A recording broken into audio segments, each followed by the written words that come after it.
Pues bueno, buenas tardes a todos, a todas y a todos.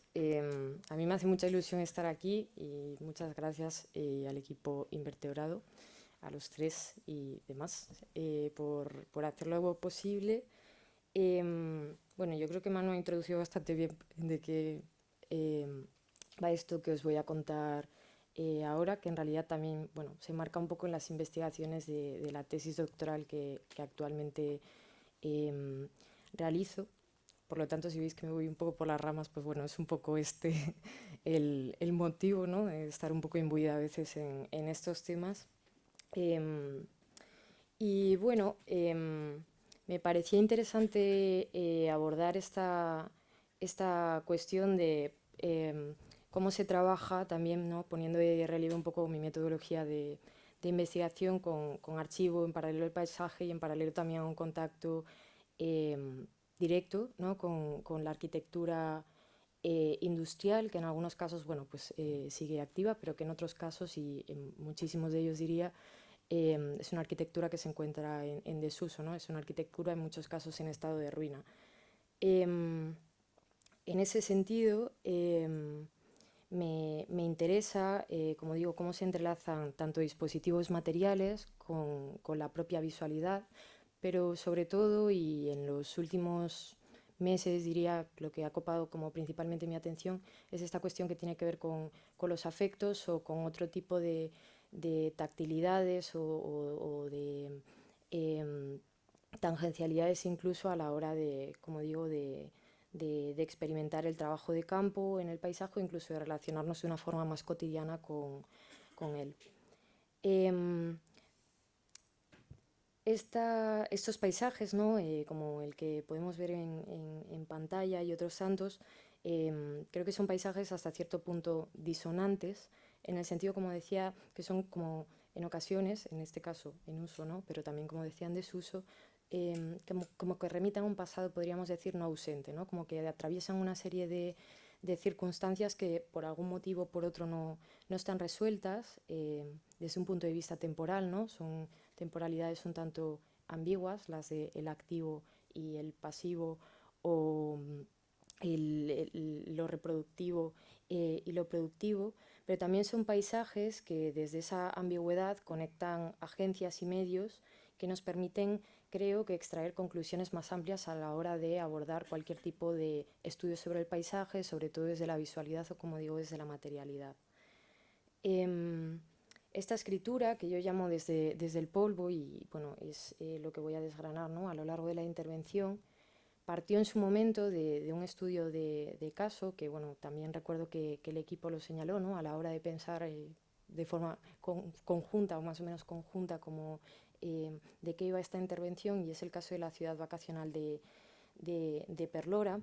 Es una de las tres ciudades sindicales franquistas, creada en 1954 para, en teoría, disfrute de los trabajadores de las principales empresas públicas de la región asturiana, en este caso. Se encuentra en la localidad de Carreño. Y Perlora es muy interesante porque pues, actualmente se encuentra en estado de ruina, pero pese a ello, pese a pues, poder vivir en ella, ¿no? Como este tipo de escenarios, podríamos decir, también se encuentra habitada, ¿no? En periodo estival. Digamos que la gente se relaciona con este espacio de forma activa, pese a ese desuso o pese a esa pérdida de funcionalidad. Y, y este caso de estudio, como digo, pues es el que en un inicio como que me llevó a pensar sobre todas estas cuestiones, ¿no? Que tienen que ver con cómo nos relacionamos con la arquitectura más allá de los usos previstos para esa arquitectura o de su tiempo de vida útil, podríamos decir, ¿no? ¿Qué tiene que ver Perlora con la intervención de hoy? Perlora es un espacio pensado para el descanso, pero este descanso es un descanso que no puede existir sin la fatiga del trabajo, ¿no? Como que está pensada desde ese binomio ocio-trabajo, que a mí me interesa particularmente y que vengo a hablar de ello hoy desde esa idea del dolor, ¿no? Está pensada como un espacio donde los cuerpos dolientes, los cuerpos pues de la industria, van a descansar. Y esta cuestión del descanso, de un descanso que en ocasiones se encuentra velado, ¿no? Por otro tipo de sensaciones o de motivaciones, como podría ser pues esa alegría en clave sindical, muy paternalista por parte del franquismo en algunos casos, etcétera. Es una cuestión, como digo, que es indisociable de este turismo social, pero también de estos otros lugares productivos. Ahora mismo en pantalla pues veis también una imagen de la cuenca del Ruhr, donde pues estos espacios de descanso, como digo, conviven con estos otros espacios destinados a la productividad o a la producción, en muchos casos estatal. Cuando pienso en... Cuando recurro a este verso, ¿no?, de Emily Dickinson, donde ella dice, se parece el dolor a un gran espacio, es un verso en el que, bueno, llevo semanas como deteniéndome tal vez como un poco, me parece como muy evocativo en ese sentido, ¿no?, como esta cuestión de algo que se parece es algo que no es algo sugestivo, que también esta intervención pues era sugestiva en la mayoría de casos, está prevista como un viaje, como un recorrido, por eso también será como muy visual, ¿no? Pero esta cuestión de se parece el dolor a un espacio me lleva a preguntarme también qué tipo de espacio, ¿no? Y qué tipo de espacio en el sentido de un espacio como un punto que se localiza en el mapa, pero un espacio como un hueco, como un vacío, que también es algo que en estos complejos extractivos que veremos tiene mucho que ver con la minería, con minar o con vaciar pues, X valles o determinados lugares con un afán, como digo, de productivo, ¿no?, o de desarrollar industrias. A propósito de este espacio, también me pregunto pues, dónde está este espacio, qué lugar ocupa, cómo es, podrían surgir muchas preguntas al respecto. Y también me lleva a pensar cómo cuando pensamos en términos de espacio siempre trabajamos con esta dicotomía de lo macro a lo micro, ¿no? Pero como que en esa tensión se acaban extrayendo una serie de conclusiones que bueno, que creo que en ocasiones, al margen de lo evocativo, pues también nos llevan a hacernos nuevas preguntas, ¿no?, que creo que también es un poco una de las motivaciones de la charla de hoy. En ese sentido, me he planteado también esta intervención como si fuese un montaje, como decía, en el que se pone de relieve pues, trabajo de archivo con trabajo de campo, pero también con una relación personal innegable, en tanto que bueno, pues yo misma procedo de una cuenca minera, que creo que es algo que es honesto también a la hora de pensar cómo narramos o cómo nos enfrentamos a una investigación, ¿no? No en términos de buscar pues, certezas o respuestas, sino pues, desde un punto de vista más especulativo, ¿no?, que creo que es algo con lo que yo al menos personalmente me identifico. Por lo tanto, el caso de estudio, podríamos decir, que vertebrará todo eso, por oposición, por ejemplo, pues, a esas ciudades sindicales, sería bueno, toda esta serie de dispositivos, ¿no?, de los que vengo hablando y que veremos hoy entrelazados desde una serie de narrativas, el caso de Nenjure. Nenjure es una palabra en asturiano que quiere decir ningún lugar, y que el cineasta Jorge Rivero, en este corto de 2004, aplicó al contexto de las cuencas mineras asturianas. Me parecía interesante retomar esta palabra porque creo que quienes nos ocupamos del estudio de ciudades o de entornos desindustrializados, en cierto modo, a veces tenemos la sensación de estar trabajando más que con un lugar en sí, con un lugar que son varios lugares a la vez o que a la vez son ninguno, ¿no? Tiene esta paradoja de, al ser lugares en muchos casos concebidos por y para esa producción, cuando esta producción deja de estar alimentada por unas lógicas pues de interés extractivo, capitalista, etcétera, se genera, como decía, pues este vacío, ¿no? Esta especie de, no diría no lugar, pero sí ningún lugar, ¿no?, como de identificación a partir de unas características comunes, compartidas, que se pueden rastrear desde archivos muy distintos, también gestionados por instituciones muy distintas, ahora veremos que generan una serie también de desafíos, pero que de igual manera también tienen lazos en común. Claro, partir del polvo en ese sentido para entrelazar comunidades que pueden estar pues, en el Ruhr, en Asturias o hay casos también de imágenes, ¿no? En esta presentación en Longwy, de repente en Francia, etcétera, tiene una mirada más, digamos, geológica que geográfica. Se trata de pensar en estos lugares extractivos desde el punto de vista desde un punto de vista más matérico, si queremos, ¿no? Para enlazar esta serie de, bueno, pues de características o de narrativas que en ocasiones exceden a lo simbólico. En ese sentido, el polvo es un elemento muy presente en bastantes bueno, pues tanto de los episodios desde un punto de vista cultural, como decía, simbólico, pero también desde un punto de vista social e incluso desde un punto de vista de la cultura del trabajo, ¿no? O de la gestión patrimonial y paisajística. Me lleva a pensar también en un polvo como un testigo, incluso como espectadora, como investigadora, desde el punto de vista de los archivos, de las bibliotecas, de estos propios lugares, ¿no? En el sentido de, es un elemento que siempre está interfiriendo tanto en la circulación de dispositivos como en cómo experimentamos el propio paisaje, pero es un elemento que pasa a un segundo plano, de algún modo. Siempre parece como accesorio, pero también tiene, creo que algo bastante, podríamos decir, pegajoso, ¿no? Se pega a la lengua, se pega a expresiones, también puede quedarse en nosotros por un tiempo, es algo que se inhala, que podemos llevar dentro. Y creo que cuando, más allá, como decía, de esa investigación de archivo, uno pues eso, trabaja con entornos reales bueno, y con personas involucradas, como que tiene también como otros tipos de contacto, ¿no? Con este elemento que de repente, pese a ser accesorio, resulta estar en bastantes sitios a la vez. Me interesa el polvo en ese sentido desde un punto de vista material, pero también desde un punto de vista casi, podríamos decir, molecular, ¿no? En tanto de la capacidad o de la potencialidad conceptual que tiene a la hora de articular narrativas sobre estos paisajes postindustriales o descarbonizados en muchos casos.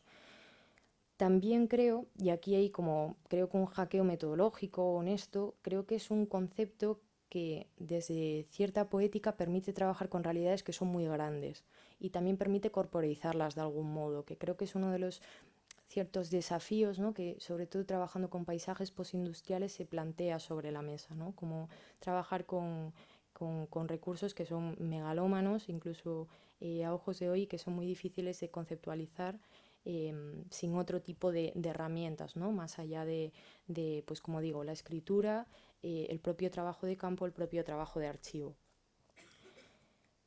En ese sentido, para articular todo este discurso, me parecía también interesante cómo pensar en minar como verbo desde cierta interactividad. Cuando pensamos en minar, es decir, en la forma de explotación del territorio pues, propia de la minería, ¿no? Aquella que genera galerías y demás, vemos cómo esta primera lectura, como muy burda, deja otras cosas fuera, ¿no? Como cosas que se nos escapan, como otras distintas acepciones de minar.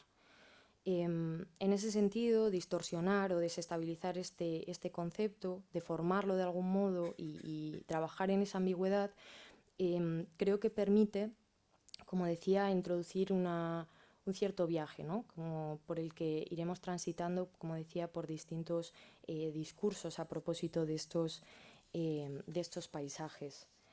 En ese sentido, pues minar es abrir galerías bajo tierra, pero también minar tiene que ver con destruir, ¿no? Con destruir lenta y gradualmente. Pero minar también de repente puede ser enterrar explosivos, ¿no? Para contener el avance del adversario, pues en las propias minas podríamos pensar en clave como más bélica. Pero también minar es de algún modo consumir poco a poco algo inmaterial. Podríamos pensar en términos de salud, podríamos pensar en términos de fuerzas, podríamos pensar incluso en términos de alegría, ¿no? Y es ahí donde minar también tiene como un potencial afectivo que a mí me interesa. aquí tenemos distintas cotas, ¿no? Y veremos otra serie de recursos gráficos que acaban velando una serie de decisiones, ¿no? Que se toman en contextos muy ajenos a la propia acción de minar, pero que efectivamente repercuten sobre ella. Y me interesa pensar también cómo desde estos imaginarios culturales, de repente, pues estos procesos que tienen que ver con la extracción son bastante dinámicos, ¿no? Y implican a diferentes agencias que no solamente nos sitúan en lo que podríamos pensar, ¿no? A priori, como decía, con esa acción de abrir galerías bajo tierra. En ese sentido, y si observamos distintos, como decía, representaciones o dispositivos gráficos a propósito de las galerías, podemos pensar también en cómo deconstruir, pues eso, desde lo gráfico, pero también en su traslación material, cuestiones como la propia representación del mundo, y ha salido en otras intervenciones, ¿no? Como ese cierto control o ese afán de dominio que incluso está implícito en el propio término de representación, ¿no? Representamos algo para poder conjeturizarlo o para sintetizarlo en una imagen que nos haga de algún modo, participando de esa incluso geografía imaginada, eh, situar cómo se posee un territorio, pero también reflexionar sobre cómo se construye, ¿no? El propio conocimiento espacial, a partir de qué referencias, etcétera. Pensar también en términos de colonialismo energético, de imaginario y demás. A mí me interesa abordar estos documentos desde un punto de vista de la desconfianza, es decir, desconfiando de ellos de forma gráfica, desconfiando de esa naturalidad, ¿no? De esa neutralidad del trazo. Y creo precisamente que en este tipo de operaciones, donde se mezclan dispositivos muy distintos y generados por manos muy distintas, donde todo esto se tensiona, fricciona y sin embargo, como decía, se entrelaza. Este tipo de procesos efectivamente son procesos dinámicos, los mapas se reconfiguran, al igual que las representaciones y demás, ¿no? Pero también son procesos distanciados en esta reconfiguración. Y es que decidir sobre el territorio no deja de ser representar, pero también no deja de ser velar una mano, como puede ser la del propio ingeniero, que no atisbamos a conocer del todo, ¿no? Más allá de las firmas o de este tipo de decisiones que afectan al paisaje. En ese sentido, estas representaciones suelen ser representaciones limpias, suelen ser representaciones al margen del polvo. Son representaciones que no se manchan, que no están diseñadas para ser utilizadas en entornos comprometidos, por así decirlo, y luego me detendré en esta cuestión de la limpieza, ¿no? Pero también son representaciones que nos dan información o que nos ofrecen un léxico que pervive o que perdura, ¿no? Como puede ser el de esta riqueza minera o situar geográficamente pues, algunos enclaves a partir de las materias primas que se pueden obtener en ellos. Esto, en el caso de pues, cuencas extractivas, creo que es algo bastante interesante porque muchos de estos lugares, su propia toponimia tiene que ver con estos procesos extractivos, ¿no? Y creo que hackear de algún modo o desconfiar de cómo llamamos también a esos lugares es una forma de poner de relieve las capacidades o la vigencia de pues, una industria que tiene 200 años de duración, pero que efectivamente, bueno, en algunos casos más, pero afecta a la forma en la que entendemos el propio territorio y, sin embargo, en muchos casos procede de una iniciativa no necesariamente estatal, sino privada. A propósito de esto, pensaba también en cómo muchas de estas decisiones, y lo decía al principio, tienen que ver con esos vaciados, con vaciar un territorio de algún elemento que un agente considera interesante, ¿no? Por motivos en su mayoría desarrollistas o ligados como a carreras armamentísticas, industriales, etc. Me interesa en ese sentido, pensar en lo underground, en aquello que queda bajo tierra como una especie de vaciado, ¿no? Y de esto iba como una primera parte como de este recorrido. Creo que esta puesta de relieve, tal vez desde la ficción, permite, como digo, salir de un atolladero, de abordar este caso de estudio de Nenyure, ¿no? Que son muchos y ninguno, desde incluso el propio cuerpo, pero también nos permite salir de otro atolladero común en tanto los estudios de ruinas como los estudios de desindustrialización, que es buscar mecanismos o recursos con los cuales sea tangible trabajar tanto con esa fábrica de ruinas, con esa fábrica de vacíos, como con las ruinas auténticas, ¿no? Que es como otra partícula que se discute bastante. ¿Cuáles de estas ruinas son las verdaderas ruinas y cómo las conservamos? Eh, Otra de las acepciones del propio verbo minar tiene que ver con eso, ¿no? Con destruir lenta y gradualmente. Y claro, hablando de lo profundo y de la profundidad, nuevamente nos encontramos con el propio polvo, ¿no? Pero también con un orden fósil que se pone de relieve y que termina articulando, pues como digo, decisiones sobre el territorio.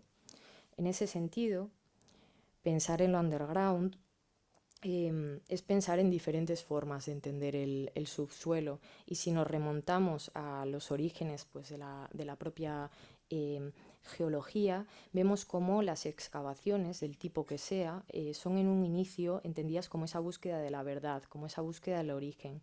Incluso son entendidas desde la ficción, y ahí la literatura tiene mucho que decir, como una especie de subestructura social, ¿no? Donde se encuentra lo monstruoso, lo fantasmagórico, lo peligroso, etcétera. Una especie de degeneración, ¿no? Y que será algo que en los imaginarios underground, tal y como entendemos el underground hoy, pues pervivirá de algún modo, ¿no? Aunque desde otras lecturas, evidentemente. También tiene que ver con una cuestión de seguridad, ¿no? Aquí vemos pues una representación en la que bueno, esto no tiene que ver con la seguridad, pero también es interesante ver cómo en lo underground termina conviviendo no solamente lo humano, sino también pues restos animales, restos fósiles, restos geológicos que no sabemos muy bien de dónde proceden, pero que son una especie de mare magnum común en esas profundidades, ¿no? Y esto es algo que en los inicios de la arqueología, que también es otra forma de entender pues, este tipo de vaciados, ¿no? O excavaciones, eh, es objeto de debate, ¿no? Hasta el punto de que se recurren, pues como vemos también en pantalla, a narraciones bíblicas como el diluvio universal, que buscan tener su traslación en la realidad. Se producen excavaciones buscando los restos del diluvio de repente, ¿no? Pues a este tipo de macrocombinaciones, podríamos decir, o de interferencias entre esferas del conocimiento muy parceladas hoy, me refiero. Em, Pensando también todo esto del vaciado, ¿no? Como tal vez una ruina en sí misma, ¿no? En tanto que pues, es una destrucción, pero que es insostenible por definición, me lleva a pensar también esta ruination, dice Alisma, como una especie de proceso, ¿no? Es un proceso en el que operan dimensiones materiales, pero también dimensiones culturales desde un inicio. Y en ese sentido, em, de forma como más específica, es innegable que esto afecta a la comunidad y al lugar, pero también a una herencia cultural de cómo recibimos pues, todos estos lugares, ¿no? Es una especie de paisaje en descomposición, como por definición, porque no puede existir vaciado minería sin descomponer algo previo. Y en ese sentido, volviendo a estas imágenes, vemos cómo este tipo de regeneraciones del paisaje, desde afrontar esa ruina como objeto crítico, podríamos decir, también ponen de relieve esa cierta ruina social que parece como un poco el telón de fondo, ¿no? Como de según qué decisiones que no tienen que ver con tanto nostalgias reflexivas, sino con nostalgias restauradoras, ¿no? Con la necesidad de que esto, una vez más, no se vea comprometido por el polvo, ¿no? Como que todo esto genera algún tipo de incomodidad. En ese sentido, y si nos remontamos al imaginario material de lo que podrían ser estos lugares, ¿no? Desde un punto de vista incluso mercantilista, vemos cómo en el caso de las cuencas mineras asturianas, señalados noticiarios como el Nodo, se mencionan cosas como: nosotros nos multiplicamos y necesitamos multiplicar la riqueza y las fuentes de trabajo. Por eso llamamos a la unidad, a la constancia y al trabajo. De algún modo, rastrear este tipo de conexiones, ¿no? de empresas incluso operativas hoy, aunque con otros fines, nos lleva a pensar en estos paisajes desde un punto de vista social, pero también desde un punto de vista de las narrativas hegemónicas, como paisajes que se definen exclusivamente por la producción, por la extracción, por el trabajo y por las masas, ¿no? Que parece que no tienen ningún tipo de agencia. En ese sentido, y pensar en estos paisajes, como digo, desde la potencialidad de algunos conceptos, puede parecer como una decisión, diría que estetizante, pero como decía, creo que desde la ficción posibilita el cierto desmonte de algunos discursos consolidados e incluso abrazados en algunos casos por las poblaciones que incluso hoy día pues conviven, ¿no? con muchos de estos elementos. Pensaba antes en el vaciado y por contraposición pienso ahora en cómo llenar esto, ¿no? Y a propósito de esto, una imagen también bastante común en todos estos lugares y también transnacionalmente hablando es esta imagen de las propias escombreras, ¿no? De aquello que ya no sirve a la industria y que paradójicamente genera montañas de residuos con los que, bueno, pues también las gentes del lugar, lugareños, visitantes, me da igual, conviven, ¿no? Desde un punto de vista paisajístico. En ese sentido, bueno, como digo, pues esta imagen es una imagen bastante frecuente en todos estos lugares. Esto es Longwy, esto es el Ruhr, esto es Fabero, en León, esto vuelve a ser Longwy y demás. Pensamos cómo estas escombreras incluso son regeneradas desde un punto de vista de lo blando o de lo amable, ¿no? Pues en este caso, por ejemplo, con un campo de golf podemos pensar en lagos artificiales y demás. Una vez más, volvemos a tener un poco en tela de juicio pues ese polvo, ¿no? Que vuelve a resultar incómodo y que busca ser insertado en un discurso de cierta regeneración, ¿no? Desde un punto de vista ecosocial, pero que entra, que fricciona por su propia definición también con algunos aspectos culturales que siguen afectando, ¿no? como a estos territorios. Y pensaba antes pues, en la propia toponimia, pero también en el propio habitar, etc.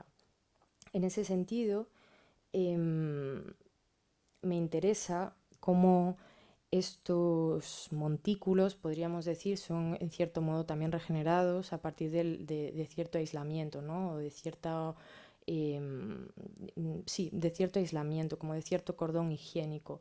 Y si pensamos también en cómo se gestionan bastantes vestigios que tienen que ver con la industria, ¿no? Como en este caso en el Pozo Sotón, la valla juega un elemento fundamental, ¿no? Sería otro de estos recursos a propósito de cierta higiene social. Eh, Entendedme, en términos modernos, por Dios.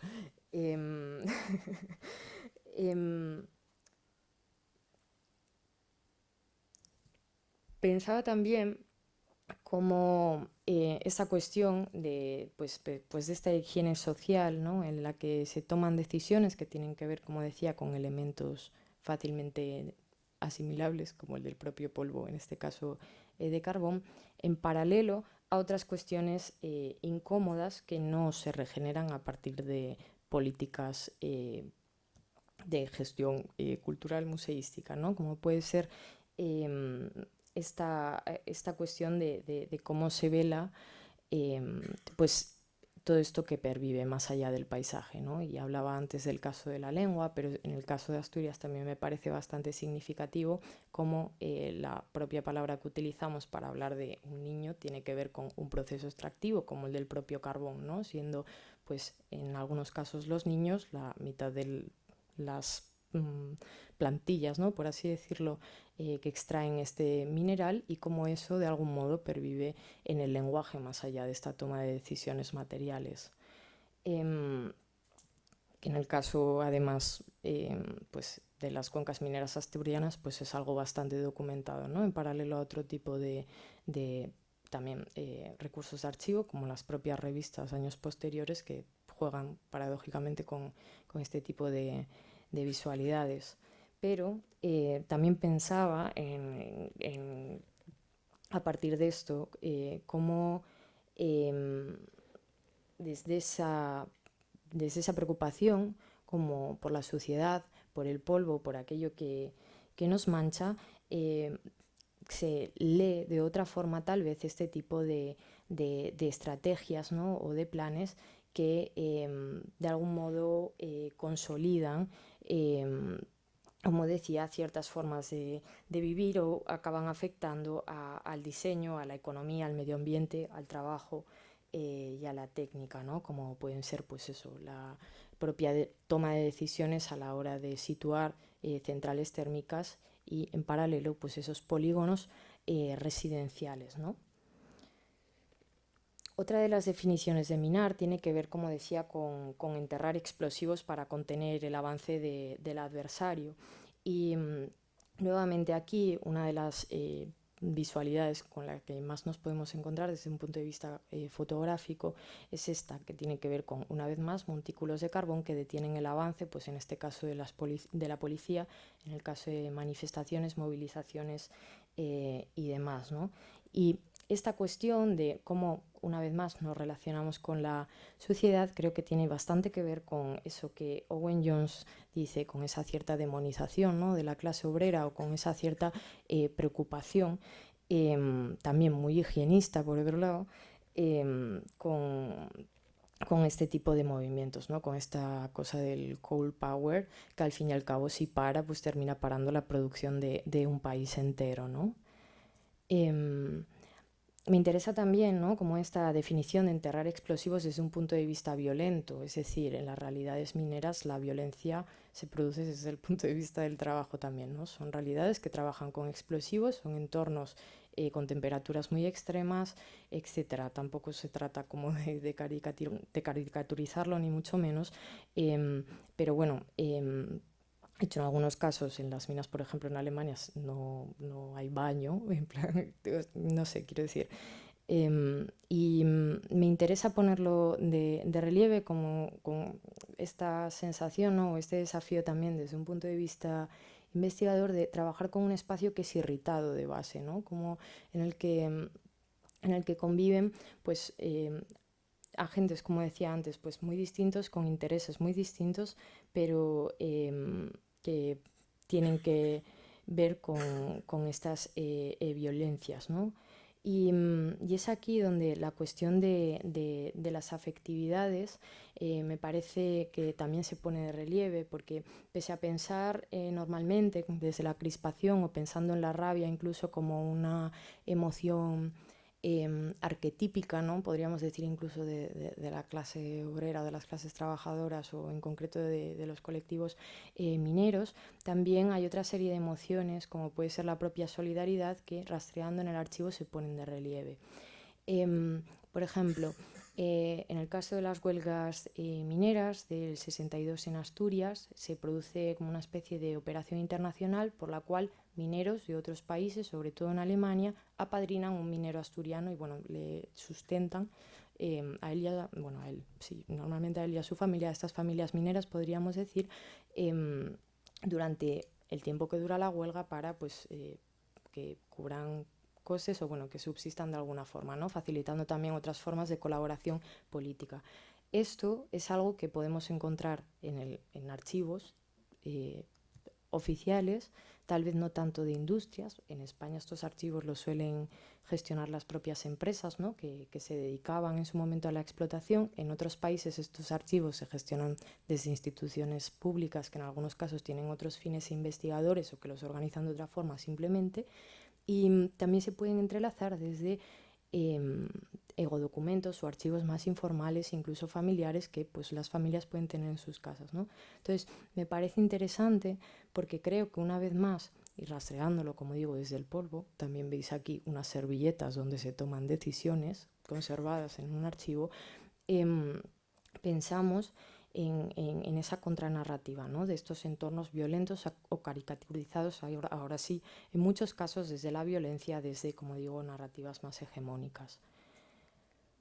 En ese sentido, y aquí es algo donde el trabajo de campo creo que lo pone de relieve, más tal vez que otros dispositivos. Otra de las definiciones de minar, como decía, tiene que ver con consumir poco a poco pues, algo inmaterial como la salud, las fuerzas o la alegría, ¿no?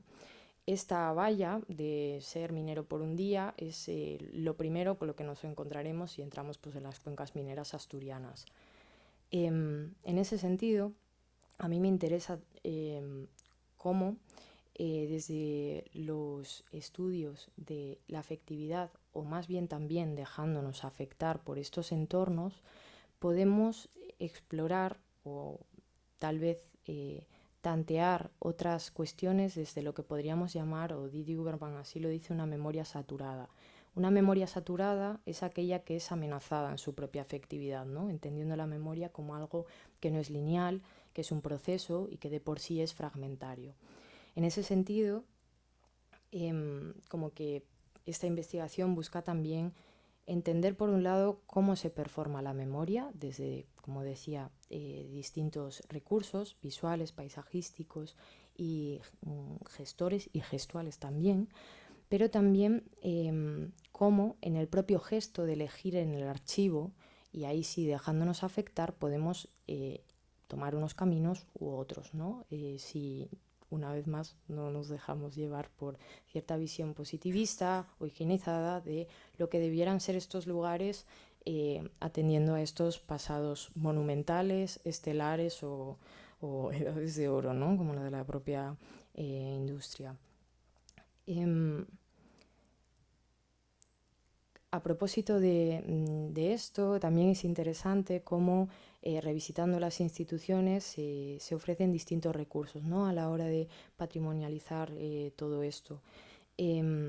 Como incluso la propia tipificación de los mineros en algunos casos responde pues, a clichés incluso clasistas que tienen que ver pues, con el consumo de alcohol, de tabaco, etcétera, ¿no? Y como siempre, o no casi siempre, dependiendo un poco de la estrategia del país, pero en muchos casos sí, todo esto se aborda desde una mirada, diría, incluso paternalista, desconocedora, pero a la vez amable con algunos otros agentes, ¿no? Como desde esta tipificación.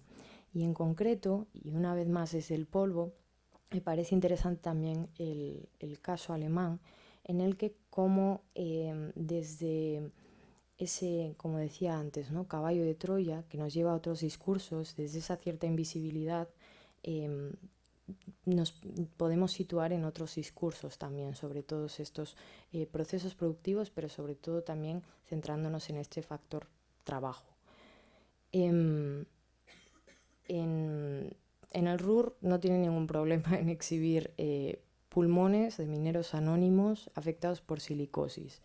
Y creo que esta cuestión, al margen de amarillista o polémica, también nos recuerda cómo pues, todos estos despliegues de la visualidad, como los que veíamos al principio, ¿no? En el caso de los gráficos, de las estratigrafías y demás, no solo son metáforas infográficas y ya está, o recursos, ¿no? Explicativos, sino que también nos introducen en ciertas nociones de intimidad o licencias con la intimidad que tienen que ver con la exposición de los cuerpos, ¿no? O en pensar cómo se habla de estos cuerpos. Creo que una vez más, como decía, dejándonos afectar, ¿no? Se pueden leer de otra forma estos dispositivos, pero también en paralelo, como decía, al archivo, ¿no? El el dolor se suele pensar como algo que se siente o que se padece en privado. Y pensarlo como una experiencia solitaria, como algo que yo tengo y los otros no pueden tener, o como incluso un sentimiento, una sensación como eh, que no se puede traducir de algún modo, eh, nos impide entenderlo de una forma colectiva, ¿no? E incluso desde un punto de vista, como decía antes, del paisaje o de la arquitectura, de vertebrar lugares a partir de este dolor por oposición al trabajo, incluso lugares de trabajo como lugares que pueden doler, ¿no? O como que duelen. En ese sentido es muy paradójico porque si miramos de esta otra forma, muchos de estos lugares, el dolor se evoca desde el discurso público, ¿no? Como en este caso, que yo creo que sería para nosotros hoy un abajo el trabajo y ya está, pero eso es otra historia. Pero también desde estos otros ángulos, ¿no? Que como decía tienen que ver más con el ocio o con la alegría o con la generación de ciertas comunidades por y para, pero también desde la industria. Em, en ese sentido, y con esto voy adentrándome, ¿no? Poco a poco en las conclusiones, pensar el paisaje como un proceso cultural nos lleva a pensar en un paisaje en el que no solamente hay una escenografía, sino en el que también hay una serie de enlaces vitales, pero también sí, vitales sociales, ¿no? Por así decirlo. Algunos son tangibles y otros son intangibles, pero que desde este pensar, ¿no? Desde estas prácticas o desde estos recursos metodológicos de investigación y demás, desjerarquizados, buscando tal vez, como decía, pues esas nuevas incógnitas, ¿no? Desde la potencialidad de los imaginarios, nos permite entender algunas interrelaciones entre pasado y presente que, como decía, forman parte de esos pasados no ausentes, ¿no? Y en algunos casos tienen que ver con los propios usos del patrimonio, más que con las decisiones que se toman sobre el patrimonio. Me parece, me parece interesante también, a propósito de esto, pensar en cómo en algunas de estas comunidades muy vertebradas como decía también, todos estos discursos, en algunos casos propios del paternalismo industrial, cómo esta especie de heridas se convierten de algún modo, o se trasladan a las identidades, ¿no? Y generan como un terreno, diría incluso pantanoso, a la hora de entender cómo enfrentarnos o pensar en metodologías propias para abordar estas cuestiones o tomar decisiones sobre todo, ¿no?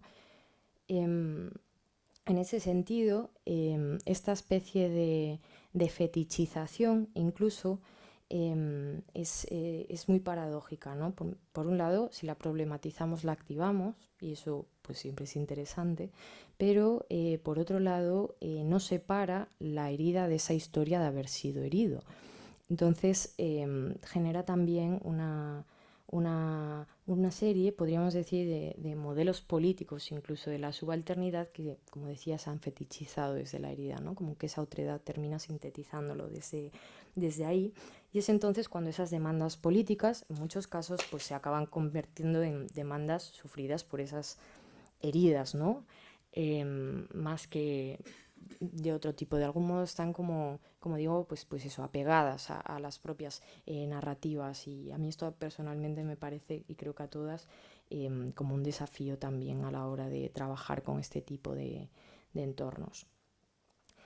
Entonces, como decía, desde este binomio, descanso y trabajo, sin el cual ese turismo social del que partíamos con aquel caso aislado pues no tiene sentido, eh, podemos pensar en él como eso, como un proceso socialmente construido que tiene dimensiones materiales y culturales desde esta, como digo, cultura del trabajo, ¿no? Pero es aquí donde el paisaje, creo, y vuelvo a poner esta imagen, tiene ese no sé si el único desvío, pero creo que un desvío bastante interesante al respecto para crear identidades subjetivas, ¿no? Y que también nos permiten incluso generacionalmente, ahí sí, despegarnos de esos relatos otros, ¿no? Es un contacto, podríamos decir, directo, y es un contacto que creo que se puede llegar a hackear, o no lo sé, tal vez es un intento desde el propio cuerpo, que es algo desde nuestros cuerpos, que también nos ofrecen pues cierta agencia y cierta cosa que decir, ¿no? Más allá de otros discursos. Volvíamos a Nenjure, a ese discurso sobre el lugar, en vez de un lugar como en sí mismo, y creo que esto nos lleva también a pensar, más allá de preguntarnos qué son estos paisajes, a qué hacen estos paisajes, ¿no? ¿Qué hacen y qué nos hacen y cómo funcionan, como decía, como prácticas culturales. Eh, Quería terminar, eso sí, insistiendo también en algo, y creo que es como muy honesto a la hora de enfrentarnos a cualquier tipo de investigación, ¿no?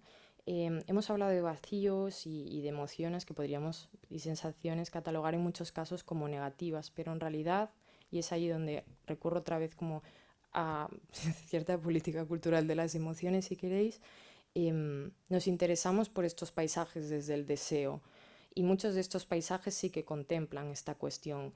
Entonces, a mí me gusta pensar que trabajando desde esta especie de presentismo, también presentamos un lugar que ya no existe, pero también lo presentamos porque queremos, ¿no? Como presentarlo, queremos compartirlo pues con alguien o, bueno, con varias personas, ¿no? Como en este caso, eh, pues desde ese gesto, ¿no? Como más incluso amado, como y interesado, pero desinteresado, de algún modo.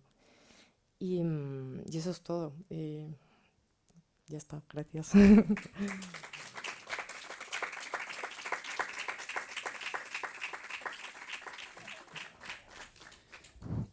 Bueno, muchas gracias, Paula. Me ha resultado muy sugestivo, como tú bien decías, como muy también acompañado por las imágenes. Y para romper el hielo quería como proponer una reflexión y hacerte una pregunta también. Eh, Estaba pensando bueno, como tenía mucha presencia, el polvo ha tenido mucha presencia y, y pensaba también en cuánto tienes en cuenta o qué peso das también a la cuestión temporal del polvo, ¿no? Pensaba en, bueno, en esta idea, ¿no? Como de que a la hora de historizar hay que dejar pasar un tiempo y que me venía la imagen, ¿no? Del polvo que por mucho que limpies, por mucho que borres la historia, se posa sobre la mesa. O sea, como que hay ahí también una relación temporal que me parecía que se conectaba de forma interesante a la hora de pensar la memoria histórica. Y también pensaba con esta idea que tienes de la escritura desde el polvo, que en este gesto que todos y todas hemos hecho de escribir en un coche que está lleno de polvo, como que al escribir el polvo desde el polvo hay una relación ahí de opacidad y transparencia que se colapsa en cierta forma. Y me parecía un gesto bonito también, que escribir desde el polvo es quitar polvo en cierta forma. Y luego pensaba en que me interesa mucho esta dicotomía que planteabas de ocio y trabajo, o descanso y trabajo, y la cultura del trabajo. Y te quería preguntar si... Bueno, es que pensaba a raíz de, lo comentábamos estos días, una de las pocas instituciones artísticas que hay aquí en La Rioja es el BURD, que es un museo que está en un polígono industrial. Tiene que ver con el BURD, que BURD es una empresa metalúrgica y de herramientas y demás. Y en teoría esta institución se plantea como un espacio destinado al obrero, al proletario, a los trabajadores que están en la fábrica de justo al lado. O sea, está la fábrica y el museo. Por supuesto, yo nunca he visto a ningún trabajador, a ningún obrero en el museo, y hay una idea un poco perversa ahí de esa relación de cómo casi de forma heterotópica se conectan los espacios con funciones muy distintas. Y pensaba también que la relación ocio y trabajo en la contemporaneidad también se ha quebrado mucho esa dicotomía, ¿no? Como pensaba en la figura del flow director, esta cosa de integrar el buen rollo en la empresa, la cultura, el ocio, el napping, como que cada vez se ha colapsado más esa dicotomía que antes igual estaba más separada, incluso temporalmente, ¿no? Como ahí se me ha olvidado el espacio este de Asturias, ¿cómo se llama? ¿Perlora? En Perlora, sí. Bueno, me interesaba plantearte si has pensado ese quiebre de esa dicotomía y esas arquitecturas o roles que evidencian cómo eso se ha ido colapsando o desconfigurando un poco.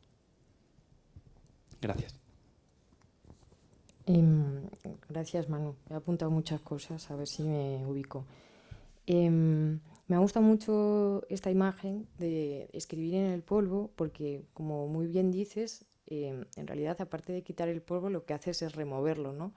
Y creo que en realidad, y pues es algo que repetiría mucho porque llevo hablando mucho tiempo, ¿no? Pero em, creo que en perder un poco más del miedo a la hora de, pues eso, encarnar incluso un papel o algo que decir tímido desde donde sea, ¿no? Desde tu narrativa, no necesariamente personal, pero sí más situada en ese sentido, con estos temas. em, Tiene también esta cosa de remover a uno, pero también remover lo que han dicho otros, ¿no? Y también respecto a eso que decías y que tiene que ver con historiar, tiene también que ver con trabajar con pasados muy presentes que no han terminado de resolverse, no tiene tan las cosas no se resuelven, ¿no? Pero que tienen cierta vigencia, ¿no? También en cuanto a pues, las personas involucradas, los paisajes a gestionar y demás, y que son inabarcables por definición, ¿no? También en cuanto a cantidad de informaciones disponibles, de archivos disponibles y demás, incluso con casos de estudio muy situados, ¿no? Entonces, es ahí donde, pues tal vez como cierto ángulo, pues permite tener esa parcela desde incluso la que ir articulando un balbuceo, ¿no? Respecto a todas estas cosas. Después, respecto a esto que decías de la ubicación de museos cerca de, pues eso, de espacios productivos y demás, es un gran tema porque también Jess conocía el caso, ¿no? que has presentado aquí en Logroño, pero sí que pues en algunos de los que hemos visto en cuencas mineras y demás no hay ningún tipo de diferenciación, por ejemplo, y también pasaba antes, creo que lo dijo Tania a propósito de la patrimonialización del Teide, entre pues ciudadanos locales o personas vinculadas a estas industrias y turistas, de tal manera que pues esas trabas, ¿no? Esas vallas que veíamos como físicas también son barreras económicas en muchos casos o incluso desde esos planteamientos, desde la alteridad, ¿no? Como algo muy teatralizable incluso, ¿no? Más allá de la memoria viva, pues generan, ¿no? Como ese tipo de tensiones o de decisiones un poco incluso arquetípicas a la hora de entender estos espacios. Después has hablado también como los orígenes un poco de este tipo de decisiones y en realidad yo creo que también, no, de los orígenes no, de este binomio, ¿no? Como de, del ocio y del trabajo. Es verdad que es un binomio que está desarticulado, ¿no? Pero también desde esa desarticulación vemos una desactivación, ¿no? de cierta diferenciación como de espacios, que antes incluso desde un punto de vista arquitectónico urbanístico es como clara, como espacio de trabajo, espacio de descanso, ¿no? Y que incluso con otros problemas, otras políticas de nuestro tiempo, como la de la vivienda, ¿no? Como, yo qué sé, pues el mundo freelance, el trabajo desde nuestros hogares, como que también pues entran en juego. No sé si he respondido, la verdad, creo que me he ido un poco por las ramas, pero...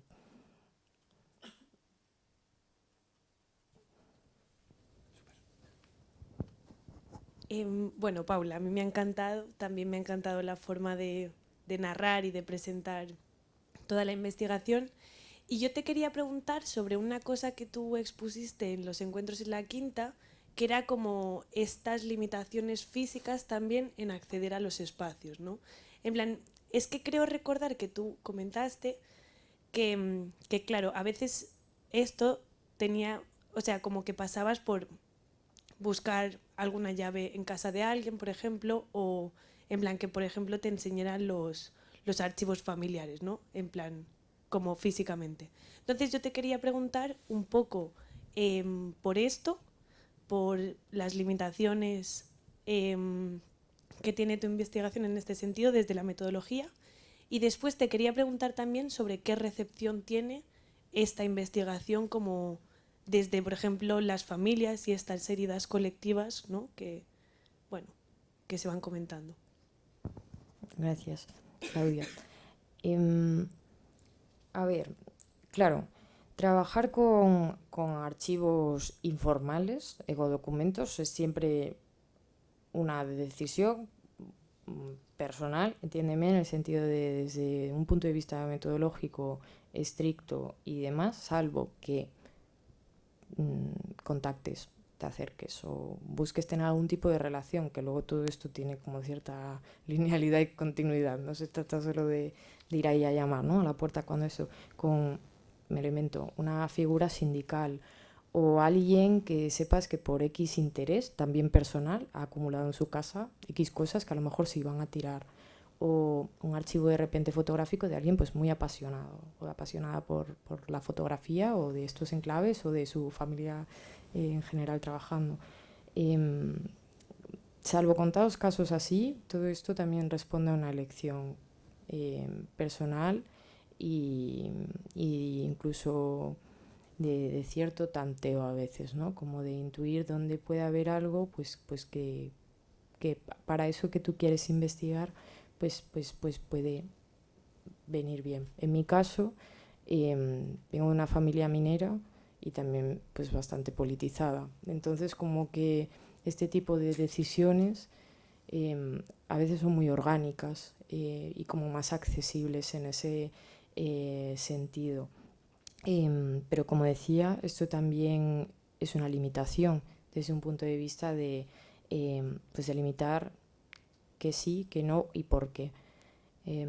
No sabría articularlo de otra forma. Efectivamente, creo que responde a motivaciones personales y creo que también en el caso de las personas que cuidan estos objetos o que se han preocupado por cierta conservación más allá de otro tipo de archivos que pues tienen otros objetivos o que están institucionalizados de X forma o lo que sea. No sé.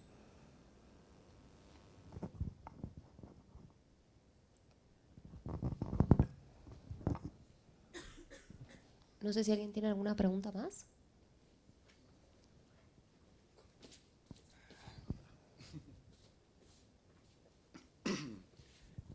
Bueno, lo primero, gracias, Paula. Me ha gustado mucho y me ha emocionado también. Y te quería preguntar, porque me parece que, como hablas del polvo, ¿no? Y cómo lo traes, me parece que tiene como mucha posibilidad, mucha potencialidad.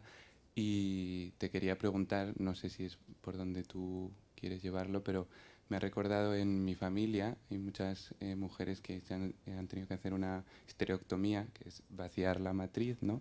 El útero, y me ha recordado mucho lo que has estado contando, ¿no? Como este vaciado, este extractivismo, ¿no? Y lo relacionaba con las imágenes que has puesto, ¿no? Del polvo en los pulmones de los mineros, y mi pregunta iba un poco como por estos conceptos de vaciado, el polvo, organismo, y si estabas pensando cómo traerlo a los cuerpos o, bueno, si podías como desarrollar un poco más por ahí o si tiene sentido para ti o no. Bueno, gracias Arturo.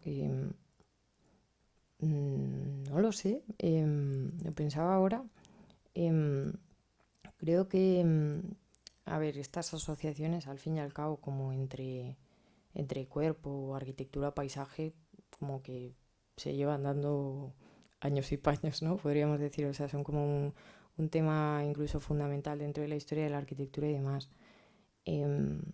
A mí personalmente, y desde el punto de vista del cuerpo, claro, en términos generales, no sé si sería algo que me interesaría como de forma pormenorizada, porque no tengo ni pajolera idea de muchísimas cosas de anatomía o en ese sentido, ¿no? Como a un nivel macro o por otros problemas de salud. En el caso concreto de los pulmones o de la silicosis y demás, sí que es una enfermedad que he rastreado un poco más en términos, como digo, de archivo y también pues como con otro trabajo de campo pues más tipo entrevista o no sé, consulta de legislación y demás. Es verdaderamente vertebrador en ese sentido de bastantes problemas de la salud pública y del mundo del trabajo, incluso hoy. Pero no sabría decir, tal vez, no lo sé, no lo había pensado.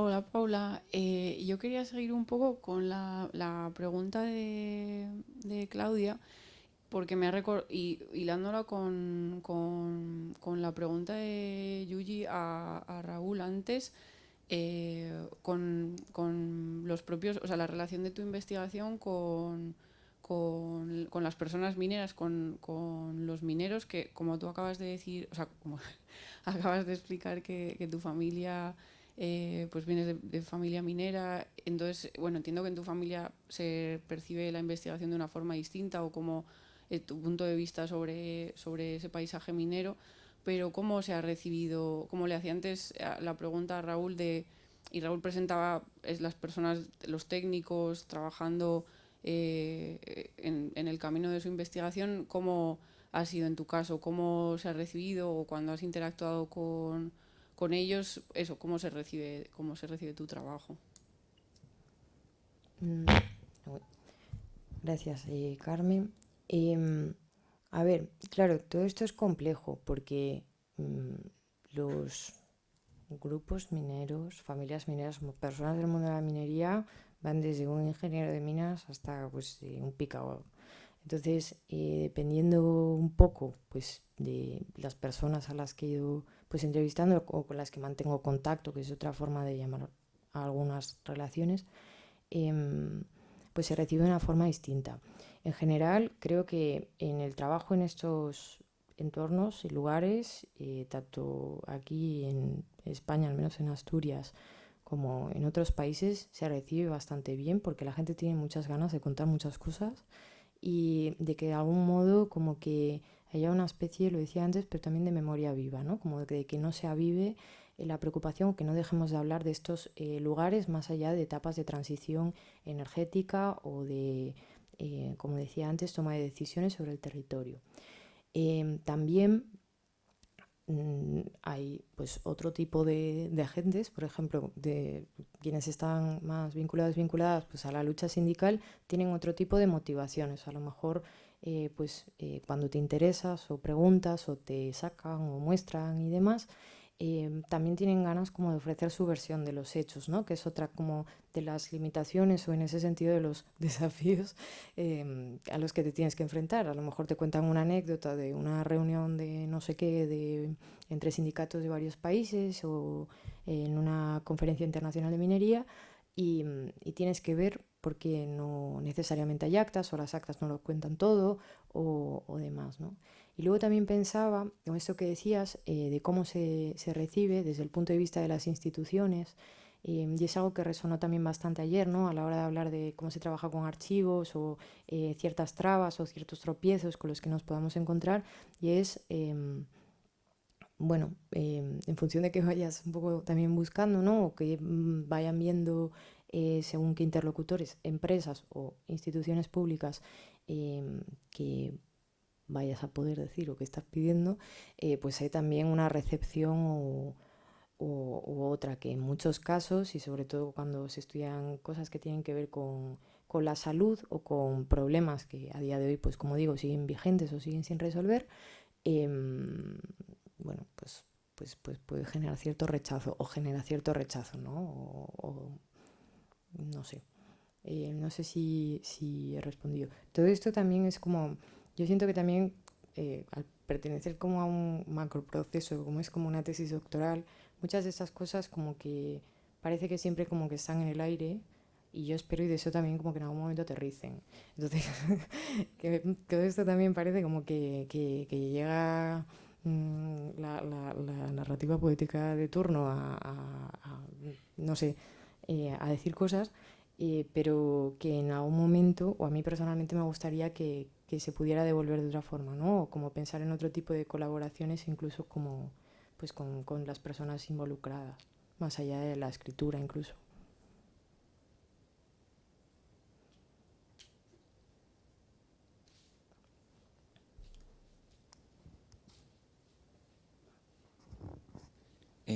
Mi pregunta creo que tiene que ver con lo que justo estás diciendo, ¿no? Dices ahora que la gente eh, con la que has hablado, tú sientes que la gente tiene muchas ganas de contar. Siento también que cuando investigamos muchas veces es porque tenemos muchas ganas de hablar sobre algo, ¿no? Y en esto me llamó mucho la atención y me encantó, creo que Claudia también lo apuntó, tu forma de contar. Pero no solo la narrativa, como hilaste todo, pero también visualmente, así como que me llamó mucho la atención. Yo estaba como muy atraído por, no sé, había ahí también una especie de trabajo de narración visual creativo y con una, no sé si es algo consciente o no, pero con una cierta intencionalidad, o al menos lo percibí yo así. Sé que, no sé, no estoy tan seguro, pero supongo que eso es tu investigación doctoral, pero a mí como estuve fantaseando como si yo estuviese no solo en una ponencia, pero también viendo un cine ensayo o algo, como que había algo audiovisual en escucharte y ver tu PowerPoint. Y me pregunto si, si hay algún interés tuyo también en convertir esto más allá de una tesis en otro formato, ¿no? Que también es quizá un formato más compartible que, a ver, las tesis son importantes, son geniales, nos encantan, pero nada como ir al cine, ¿no? No sé, como un poco pensé como que me dio un gustito ver todo lo que has preparado. Mm. Me ha hecho muchas gracias tu último que has dicho. Pero gracias, Yuri, tanto por la apreciación, gracias, como por la pregunta. Claro, para mí, o sea, yo cuando trabajo con imágenes, para mí, en primer lugar, como que cualquier tipo de imagen ya está desjerarquizada. O sea, no me gusta muchas veces y sobre todo trabajando en estos temas, como centrarme en un tipo de, pues eso, de materialidad o de como género en ese sentido, porque, no sé, creo que como, no sé, igual es también como muy personal, pero me resulta más sencillo entrelazarlas todas. Creo que cada una responde a una motivación muy distinta y, y en cambio desde esa relacionalidad eh, tiene muchas cosas que decir, ¿no? Como de forma conjunta.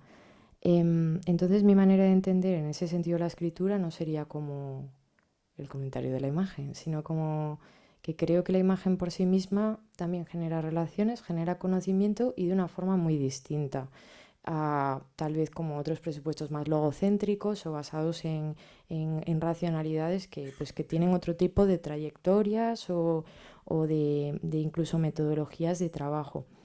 A propósito de eso, a mí también me gusta producir imágenes y no lo hago en ese sentido tampoco quizás con un afán artístico, sino que muchas veces es documental o terminan siendo instrumentos de trabajo o notas sobre la mirada que estoy teniendo sobre algo. Entonces, pues no es algo que no haya pensado y tal vez como que me sentiría más cómoda en otro tipo de lenguajes, em, más allá de la tesis, evidentemente, que eso no nos define ninguno. Em, pero no sé, a veces como que a uno le falta como cierto tiempo, ¿no? Como cierto pensar en todo esto o incluso cierta forma de pensar en el lenguaje visual de uno mismo. Es como que creo que a veces estamos muy en estos presupuestos de conducir desde la palabra. Yo no creo solo como en que la palabra produzca conocimiento, ya lo he dicho, pero me parece que esa potencialidad, esa historia potencial que se puede construir desde lo evocativo o desde lo sugestivo, desde la imagen, deja algo ahí que no... que vamos, yo personalmente no estoy dispuesta como a rechazar, como que, no sé, hay algo de comodidad y familiaridad, así que tal vez sí.